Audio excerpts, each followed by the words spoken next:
Namaskaram, Swamiji. Yes, Namaskaram. Could you please explain the importance of nadi cleansing in the process of raising Kundalini? Definitely, the Nadi cleansing is very important for raising Kundalini because the Nadis are normally closed due to the unwanted food which increase Rajasic qualities and also negative thinking. In food, there are three qualities: Tamasic, Rajasic, and Sattvic. These qualities are not available individually, they are seen in the mixture form.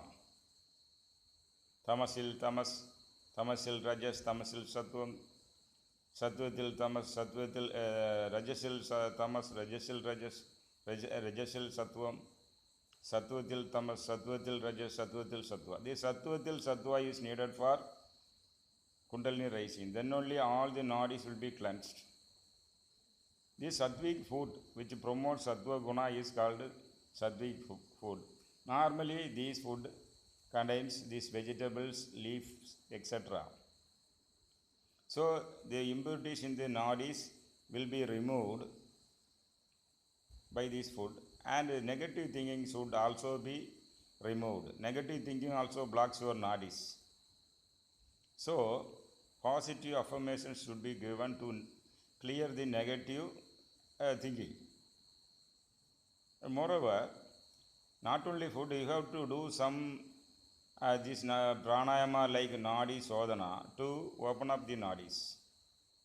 When you open up the nadis, the cosmic energy is always in touch with you and it is ready to enter your body through the nadis. Once you cleanse these nadis, this cosmic energy will flow through the nadis and it will flow into your physical body through the nervous system. So normally biocurrent is already flowing in your body through the nervous system, and the new astral energy will also join this force energy and you will get extra energy. Actually, this astral current only raises the Kundalini, because Kundalini is also an astral current. There is energy present in the astral body. So this Kundalini needs this astral energy received through these nerves. So we have to open up the nadis by cleansing it by pranayama and some other techniques. Okay, then what is the next question? Okay. My next question is, what is the role of pranan and abanan in the process? The role of pranan and abanan are very important for raising Kundalini. We know of dasa pranas, 10 types of pranas. In Siddha Vaidyam, there are 4 more pranans. In addition to the dasa pranans, 4 more pranans are explained. There is Mukhiyan, Antaryami, and some 2 pranans.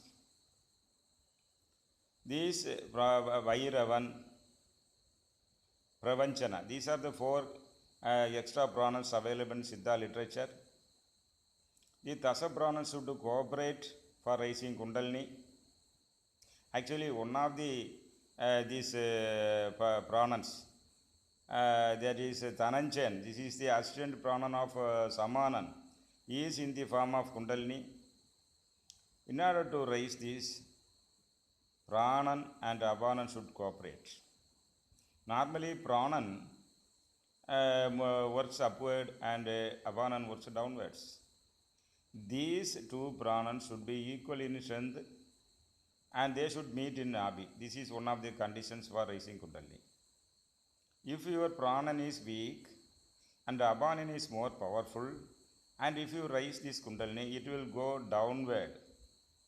Below Mooladhara, there are 7 underworlds: Padalam, Rasadalam, Mahadalam. Likewise, 7 underworlds are there. Hell is world. Instead of you are ascending, the Kundalini will descend and go and create negative results. So the Pranan and Apanan should be equal in strength, and the Apanan should move upward. Then only Kundalini will be sent upward. That should be done by Jalandhara Bandha, Mooladhara Bandha, Uddiyana Bandha, Kumbhaka, etc. Otherwise, it will go down. So, the role of Apanan and Pranan are very important for raising Kundalini. In addition to this, Tirumular says Pranan and Apanan should meet in the upper palate. He says, மேலை அண்ணாவில் விரைந்து இரு காலிட பாலனும் ஆவான் பரானந்தி ஆணையே. The Pranan and Apanan should meet in the upper palate also, then only Kundalini will rise up to Sahasrara. Moreover, the Pranan should pierce the Udanan present in the neck area and pass on to head. There are some Vasi techniques, breathing techniques, by which the Prana should pierce through the Udanan also. Then only Kundalini will reach Sahasrara. Okay, do you have any other question?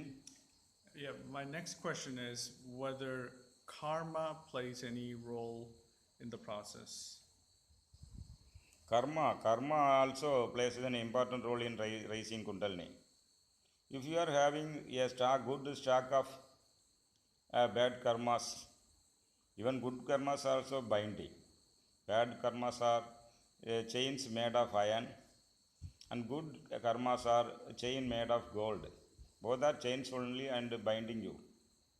So you should do away with the karmas, then only Kundalini will rise. Either you have to face the karma out, or in yoga process you can ban it out in the Nabhi chakra. There are special items mentioned in Siddha Yoga how to ban the seeds of karma in the Nabhi chakra. So you can adapt to this, and only when you clear these karmas, Kundalini will rise. In the same way, the star positions as well as these Pitru dosas also become obstacles for raising Kundalini. If needed, you can do this, pacify the Navagraha, and you can do rites for ancestral obligations. And then Kula Devada is also sometimes, if you don't respect and pay some tribute to these Kula Devadas also, then also they also block. So these blocks should be removed so that you can easily raise the Kundalini. These are mentioned in Siddha literature. Special items in the Siddha Sivatantra yogas. These are not specifically stressed in some other yoga literature. So since these are special things, you should know Kundalini is not an easy joke. You cannot raise it in all of a sudden in one day or two. Somebody says, I will touch and raise your Kundalini immediately. He may touch. But this process, cleansing process, this toning up of these dasa pranas and burning up of karmas, and all this will take time. Only if you prepare your body, cleanse your natural system, then only Kundalini will rise. If you rise with the special power of Gurus immediately, it may go down, or it may, if the way is not clear, it will sidetrack and break away your chakras. Then your chakras will be broken up. If you say, Guru says, I will touch.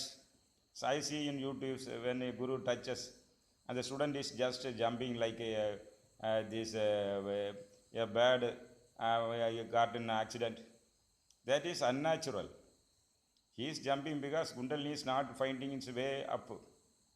So the Guru has not studied the student properly, and he has initiated without proper preparation. That is why they are shivering, shock, and they are jumping. That is a bad signal.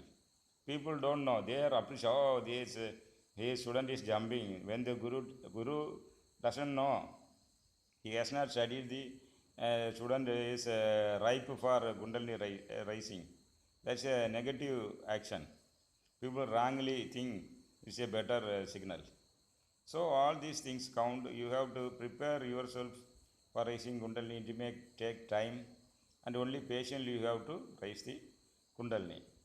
For this cleansing process, Prana and Apana should be equal in strength and they should move upward. Karmic obligations, etc., should be cleared for raising Kundalini. I think now you are satisfied with my answer. Okay, thank you. Thank you very much. My only question is, you briefly touched on ancestral rights, and you talked about Kula Devadas. Most people in the Western societies are not familiar with the topic of Kula Devadas. Does ancestral rights involve appeasing your own ancestors, or could you please expand on that? Yes, because if nowadays after this invention of this Kirlian camera,